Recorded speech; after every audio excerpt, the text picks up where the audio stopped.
They say when a child dances too close to the drum of fate, the ancestors rise to watch.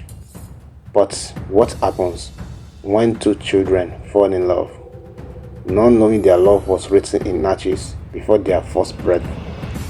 This is our story. One of laughter, lodging, and a love that was forbidden, but we didn't know why.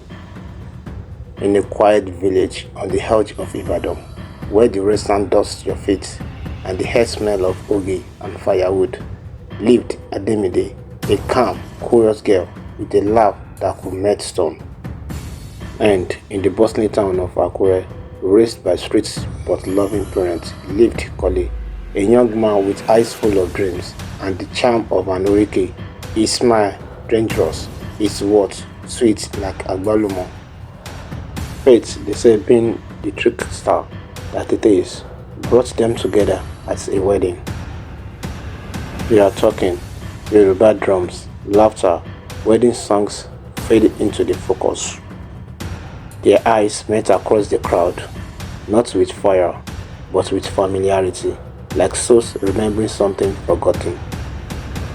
They danced, they laughed, and just like that, the seed of love was planted.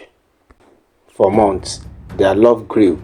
Letters passed, midnight calls, hidden visits, laughter under the moonlight.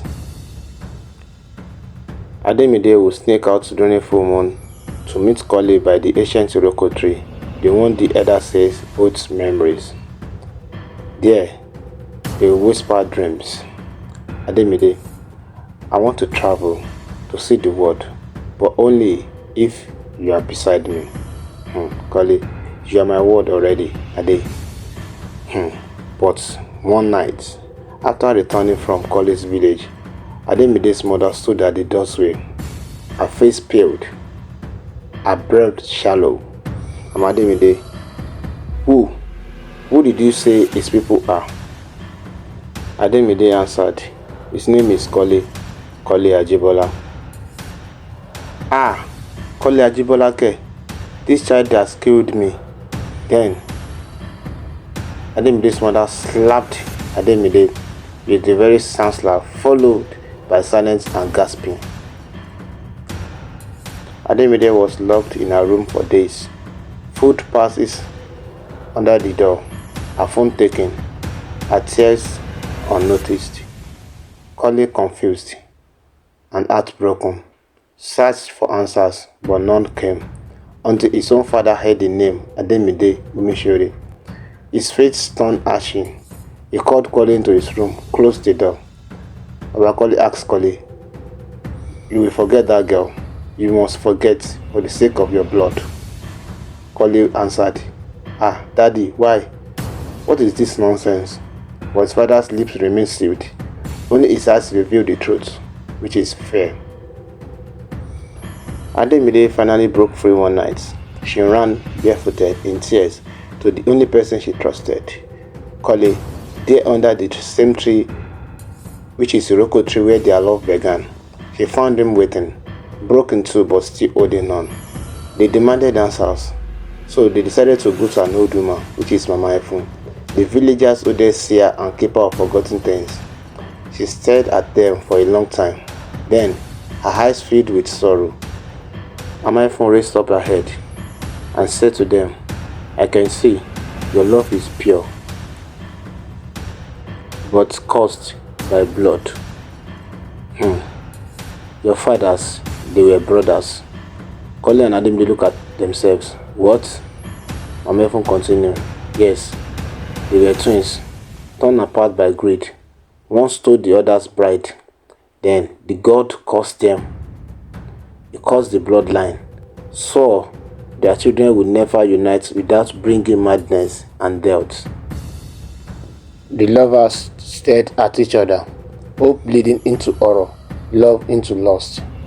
They weren't siblings, but their fathers were bound by a broken oath. Their love was the echo of an old wound.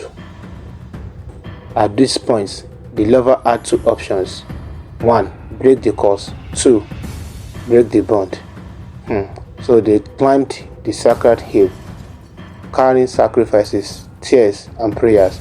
They begged the gods, they pleaded with the ancestors for days, they fasted, but unfortunately, the gods were silent.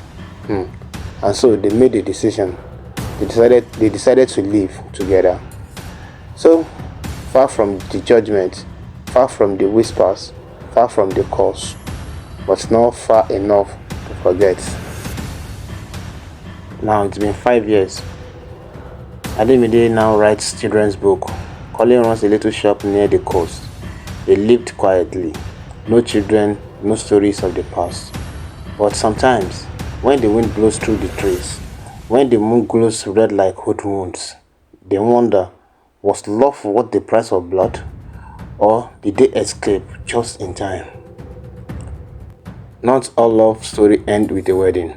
Some end in silence, some in fire, and some, like this one, live quietly in the heart of those brave enough to love when they shouldn't. This was their story, and now it's yours too. Thank you for watching. If you felt this story in your chest, like we did in our hearts, like, comment, and share. More Africa tastes are way too. Real, raw, and unforgettable. Subscribe for the next forbidden fruits. Thank you so much for watching. See you in the next video. Bye.